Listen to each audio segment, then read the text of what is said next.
ever heard of exorcism?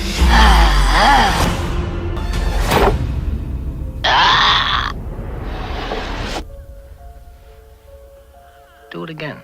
In time. No, now. The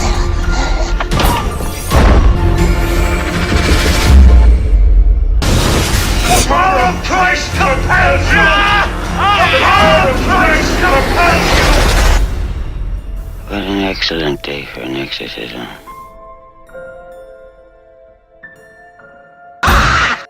Welcome back, everyone. Today we'll recap a 1973 American supernatural horror film named The Exorcist. Before we start, it is a request to please like and comment on the video as it will help us to grow our reach.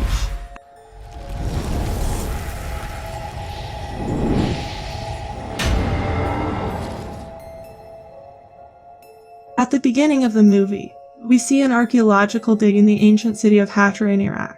A boy runs to Father Lancaster Marin, a veteran Catholic priest, and tells him that they have found something. Marin goes there and checks. He finds a sculpture there that resembles Pazuzu, a demon of ancient origins with whose history Marin is familiar. With this, Marin prepares to leave Iraq as he knows he must battle the demon Pazuzu once again. Marin encounters a statue towering over him in the image of Pazuzu, along with two dogs fighting, personifying the ancient battle of good versus evil.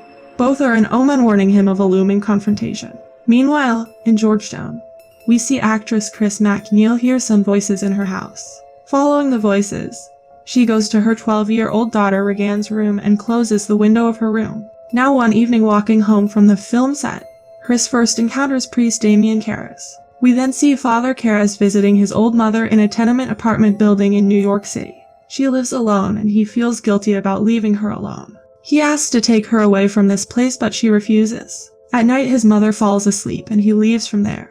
We then see Chris and Regan, where Chris sees an Ouija board. Chris asks Regan about it, to which she reveals that she found it in the cupboard. Regan starts telling Chris how to play it, but as Chris is about to hold the planchette, it moves. Chris feels that Regan does not want to play with her, to which Regan tells her that Captain Howdy did this. When Chris asks, Regan tells that he answers her questions. Now in the night, Chris sees Regan sleeping next to her. She tells her that her bed was shaking, due to which she was not able to sleep. Chris comes out of the room when she starts hearing some sounds.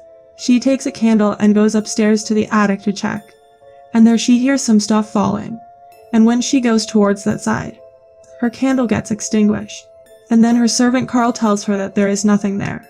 The next day we see Regan in a hospital where she is having some checkups. Here she also comes across the vision of Captain Howdy.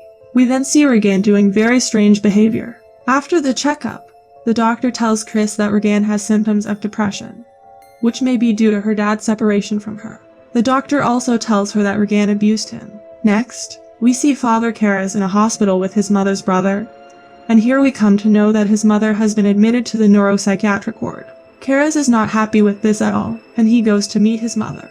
He wanted to take his mother from there, but he did not have money to take her to a private hospital. We then see that Chris has arranged a party in her house, where she comes to know about Father Karras. During the party, Regan comes downstairs unannounced. She tells one of the guests, an astronaut, that he will die up there.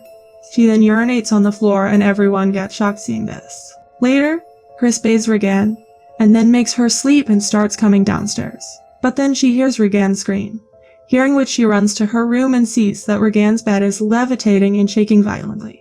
Next, we see Regan in a hospital, where she is getting abusive with the doctors and nurses. On the other hand, we see Father Karras, and we learn that his mother has died. Here the doctor tells Chris that her daughter has some problems in her brain, due to which she is getting hallucinations. Chris tries to convince him that she also saw the bed moving, but the doctor says that the problem is not the bed but her mind. The doctors then conduct several diagnostic tests for Regan, but they find nothing physiologically wrong with her. Just then a nurse comes there and tells them about Chrissy's urgent call. The doctors go to her house and see that Regan is acting very strange, like someone is picking her up and tossing her on the bed. Suddenly Regan gets possessed and attacks the doctor, and starts talking dirty. Seeing this, all the people catch her and put her to sleep by giving her sedatives. Now one night when Chris comes home, she sees that there is no one in the house and the window of Regan's room is open. Chris closes the window and goes downstairs, where Sharon tells her that she had left Burke with Regan and went outside to get medicine. Then a man comes there and tells them that Burke is dead. They think that maybe he died falling out of the window due to excessive drinking. Just then Chris sees that Regan is walking down the stairs on her hands and feet, and blood is coming out of her mouth. Chris gets shocked seeing this. Now we see that Regan's psychiatrist session is going on, in which the psychiatrist asks some questions to her. But Regan gets possessed and attacks him. We then see Lieutenant William Kinderman, who meets with Father 𝐂𝐻 and discusses Burke's death with him. He tells him that Burke's head was facing backward, twisted 180 degrees. William felt that perhaps Father 𝐂𝐻 could tell him who killed Burke, but he does not get any information from him. Next, Chris is sitting with a panel of doctors, where they suggest her to have an exorcism on Regan. William comes to Chrissy's house for investigation, where he asks her some questions. After talking to Chris for some time, William leaves there, and as he leaves, Chris hears screams in Regan's room. She runs to her room where everything is flying and falling, and she sees that Regan is injuring her private part with a crucifix.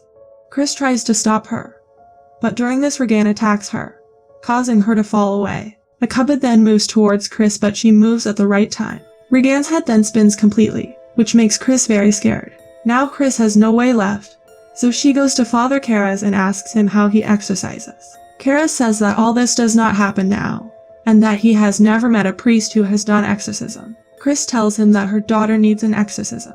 Father 𝐂𝐻 tries to convince her that the church does not allow this, but after Chris insists, Father agrees to see Regan. Chris brings him to her house, where Father 𝐂𝐻 goes to Regan's room, and here we see Regan in a very bad condition. Father 𝐂𝐻 tries to talk to her, but Regan says that she is not Regan but the devil. Devil says that his mother is also with him, on which 𝐂𝐻 asks him his mother's maiden name, but the devil vomits on him. Father 𝐂𝐻 then sets up a tape recorder in Regan's room and talks to her in Latin, to which Regan also answers in Latin. Then Father 𝐂𝐻 takes out holy water from his pocket and starts sprinkling it on Regan, due to which the devil starts to suffer. Next, Father meets Chris, and she tells him that it was Regan who killed Burke. Now over the next couple of days, 𝐂𝐻 witnesses Regan speaking backward in different languages she doesn't know, and one night he gets a call from Chrissy's home. Here Sharon leads him into Regan's room, where he observes that the phrase "help me" appears to be carved from the inside of her stomach, convincing him she really is possessed by a demon. He implores the church to let him perform an exorcism, but, feeling 𝐂𝐻 is outmatched, the church calls on Marin to perform the exorcism, while allowing 𝐂𝐻 to assist. Now Father Marin comes to Chrissy's house and meets Father 𝐂𝐻. Here he asks Father 𝐂𝐻 to bring some necessary items for exorcism. Father 𝐂𝐻 comes with the things and they both get ready to perform exorcism, during which Father Marin tells 𝐂𝐻 that during the exorcism, the devil will try to attack them psychologically, so they don't have to listen to him. They both then enter Regan's room, where the devil starts abusing Father Marin, on which Father Marin sprinkles holy water on him. Now Father starts exorcism and the devil starts doing very strange things here. When Father starts praying, Regan's bed starts shaking and Satan starts to suffer. After a while, Regan's bed starts to levitate in the air, and here we catch a glimpse of Mr. Howdy. Satan then starts abusing them, and when Father prays by placing his hand on Regan's head, Satan vomits on his tippet. Now everything calms down, and 𝐂𝐻 goes to the washroom to wash off Father Marin's tappet. The devil then starts laughing out loud, and Father Marin now prays and orders the devil to leave Regan's body. But it seemed as though those prayers were not having any effect on Satan, and here we see Satan turning Regan's head 360 degrees. The spirit then relentlessly toys with 𝐂𝐻, sensing his guilt from the passing of his mother. Only then do we see that Regan starts levitating in the air, and cuts are made to her body. Father Marin and 𝐂𝐻 continue to pray, after which Regan slowly starts coming down, and then 𝐂𝐻 ties both her hands. Just then the room shakes, causing Father Marin and 𝐂𝐻 to fall down, and here they catch a glimpse of Pazuzu for the first time. After some time everything calms down, and they both decide to take a rest for a while. Father Marin then goes to the washroom and 𝐂𝐻 goes back to Regan's room. Here Demon impersonates his late mother, starts talking to him, and tries to attack him psychologically. 𝐂𝐻 weakens after this and is excused by Marin, who continues the exorcism alone. On the other hand, Chris comes to 𝐂𝐻 and asks him if Regan is going to die, to which 𝐂𝐻 says no, and he goes back to Regan's room. Now as he enters there, he sees that Father Marin is lying lifeless. He notices that his heartbeat has stopped. After he fails to revive Marin, the enraged 𝐀𝐄𝐒 grabs a laughing Regan and wrestles her to the ground. At 𝐂𝐄𝐒's invitation, the demon leaves Regan's body and takes hold of 𝐂𝐄𝐒's. In a final moment of strength and self-sacrifice, 𝐂𝐄𝐒 throws himself out the window before he can harm Regan, falling to his death down a set of stone steps and defeating the demon at last. A few days later, Regan, now back to her normal self, prepares to leave for Los Angeles with her mother. Although Regan has no apparent recollection of her possession, she is moved by the sight of Dyer's clerical collar to kiss him on the cheek. As the car pulls away, Chris tells the driver to stop, and she gives Father Dyer a medallion that belonged to 𝐂𝐄𝐒. After they drive off, Dyer pauses at the top of the stone steps to give Regan's window one last look, and then turns to walk away. Please like and subscribe to my channel and click the bell icon never to miss new video updates. Thanks for watching!